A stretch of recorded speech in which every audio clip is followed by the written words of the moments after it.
Hello. बोला. अहो ते पत्र व्यवहार शाखेला जोडून द्या बोलतायत. ठीक आहे.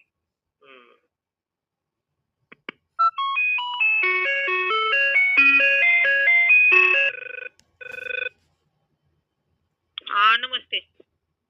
नमस्ते. पत्र व्यवहार शाखा ना? हा नाळे बोलतोय, निखिल नाळे, राजापूर, खटाव तालुका. बोला, काय म्हणताय? 15 एप्रिलला एक माहितीचा अधिकार दिलेला होता अर्ज. तर त्याचं एक नोटीस आली हस्तांतर म्हणून. आता आपण माहिती मागितली सातारा SP ऑफिसला, जे आपण अर्ज पाठवलेले होते, दिलेले होते स्पीड पोस्टानं, रजिस्टर पोस्टानं. त्या संदर्भात आपण माहिती मागितली, तर त्याचा संबंध उपविभागीय कोरेगाव कॅम्पला कसा काय असू शकतोय?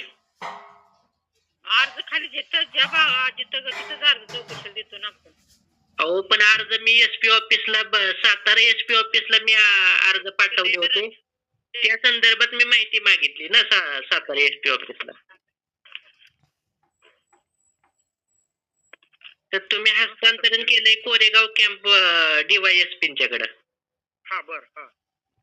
ते मी जर सातारा SP ऑफिसला जे अर्ज पाठवले त्या संबंधी माहिती सातारा SP ऑफिसला मागतो, तर त्याचा संबंध होता ना. सुरुवातीचा जी माहिती मागली तक्रार अर्ज संदर्भात झाली होती ना? हो, तक्रारी अर्ज संदर्भात.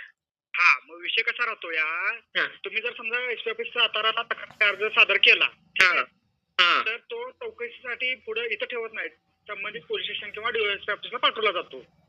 मग आताच्या परिस्थितीला तुमचा जो अर्ज आहे तक्रारी अर्ज, ज्या संदर्भाने तुम्ही माहिती अधिकार केलेला आहे, आता तिकडे कोरेगावच्या त्यांच्या अभिलेखावर आहे.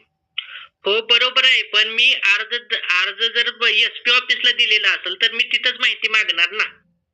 हा बरोबर आहे की. मग आताच्या कंडिशनला जिथं अर्ज आहे तिथं अर्ज जाणार तुमचा पुढचा अर्ज चौकशी जी आहे ना, अर्ज चौकशी.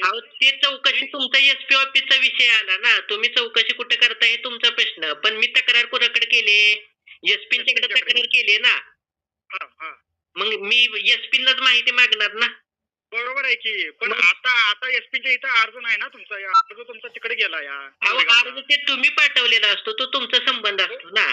हो की. मग माहिती अधिकार केला तर मग माहिती अधिकारात लिमिट असतं. मी माहिती कुणाकडे मागितली? SP-ने त्याच्यावर कारवाई काय केली ही माहिती मागितली ना मी. माहिती अधिकारात माहिती गोळा करून दिली जात नाही. कोरेगावचे DYSP ऑफिसचे जे DYSP आहेत ते जनमाहिती अधिकारी तिथले आहेत, ते मला माहिती देणार. आम्ही गोळा करून तुम्हाला द्यावा असं कोरेगावचा याचा विषयच नाही. मी तक्रार